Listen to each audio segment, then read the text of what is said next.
Chapter 4. Swim faster, Molly said to herself again, almost sobbing with fear. And then a strange thing happened. Her silver animal charm suddenly felt very hard against her skin, and then, whoosh. Oh, she screamed in surprise. All of a sudden, she was whizzling through the water at super speed, faster than she had ever swum before. The monster clung onto her tail fin, but with one sharp flick, she managed to throw him off and powered along even faster, moving at an incredible rate. See, the seabed was a blur beneath her, her whole day taut and strong as she shot along. It wasn't long before she had left the monster and Aisha way behind, and once she felt a safe distance from them, Molly finally slowed to a stop. Her tail was tingling from going so fast, but she felt full of energy as if she could do it all over again. Wow, she murmured to herself, leaning against a large boulder, suddenly giddy. How did that happen? She peered into the shell where the dolphin specks were still whizzing around. Are you guys alright in there? She asked. I didn't go too fast for you, did I? Then she smiled at the question. No, dolphins were really fast swimmers themselves. They probably felt right at home, racing along at super speed. She could see a figure approaching in the distance and tensed for a moment until she realized that the silky black hair and bright pink top could only belong to Aisha. Hey, the mermaid caught breathlessly as she drew nearer. That was something, Molly. Amazing, I didn't know you could go so fast. Molly grinned, feeling a little sheepish. Neither did I, she admitted. I don't know how I did it. I was saying to myself, go faster. And then off I went, but it seemed magically fast, if you know what I mean, faster than I have ever seen before. Aisha cocked her head. It looked magically fast too, she said. The monster didn't stand a chance of catching up with you. Luckily for me, it was so intent on catching you. I managed to slip away unnoticed. Then she pointed. Hey, what's happened to your charm, Molly? It's shining so brightly. Molly looked down. Aisha was right. Her silver animal charm was sparkling white silver, and when she lifted it, it felt very hot to the touch. She flipped it over and saw the dolphin hologram on the other side again. I'm starting to think there's some really powerful magic in this charm, she said. She said thoughtfully. Last time Eloise and I were trying to free the seahorses, I sort of disappeared, or rather my whole body and face turned the color of the rocks behind me, so that I blended in and was hidden from the monster. Aisha's eyes glittered with excitement. And that was the charm's magic, do you think? I don't know, Molly replied uncertainly. It's very odd, isn't it? She remembered the shell full of dolphins there. One thing I do know is that we should try to set these dolphins free before another monster pops up. There might be more of them lurking beneath the seabed. Brrr. Aisha shivered, looking uneasy at the thought.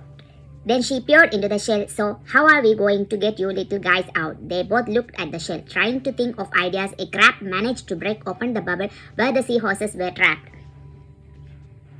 Molly said, I wonder if there are any crabs around her who would help us, like before. They gazed around hopefully, but this particular part of the sea was deserted.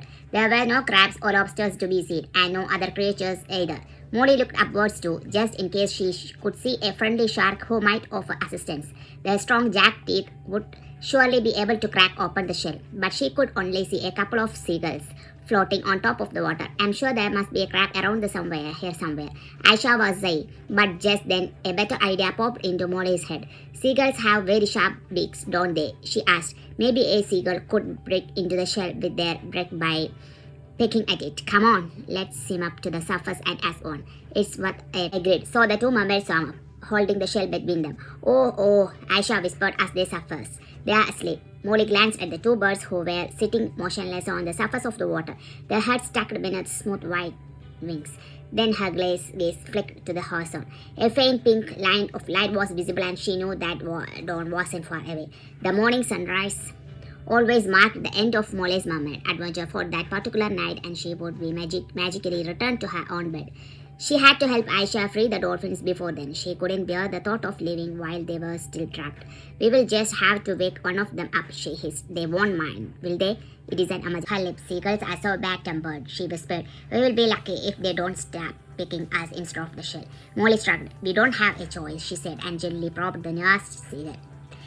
Excuse me, she said politely. The seagull gave an indignant squawk, shook out huge wings with a loud flap, and glared at Molly with beady eyes. What on earth? It shrieked crossly. Have you any idea what time it is? Then it stared at Molly's charm and gulped, blinking a few times in surprise. Oh, it said in a more reverent voice and nudged at its neighbor. Hey, wake up. There's a mermaid here with the animal charm. I said wake up. The second seagull awoke with a furious screech and lashed out at the first with its wing. What do you think you are playing at? It complained. Then it saw Molly's animal charm and abruptly lowered its wings as it asked in a quarter voice. Hi, Molly said. The grumpy seagulls, but relieved that they seemed to respect her animal charm. At least we were wondering if you could have a go at breaking the shell with your beaks. Please, if you don't mind, of course. Not at all, not at all, the first seagull said in its peculiar squawky voice. Let's have a look. Molly and Aisha held the shell towards it, and the seagull pecked obligingly at the glassy covering that was trapping the dolphins. Said the seagull, it's tough. My beak's as good as they get, but it stands no chance. Maybe we need to try the clam trick. The clam trick, Molly echoed us uncertainly. The second seagull nodded. Sure, it said, tried and tested many times. Are you saying you have never seen a seagull break upon open clamshell?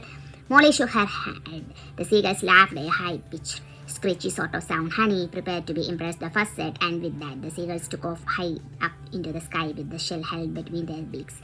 Wait, what are you doing? Molly cried in alarm. Bring them back.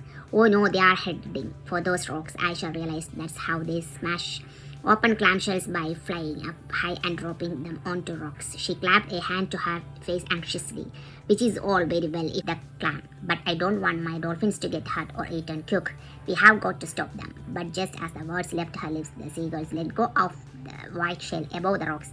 Molly and Aisha were too late to do anything and could only watch the shell hurtling down through the half light before landing with a sickening crack on the rock. End of chapter 4.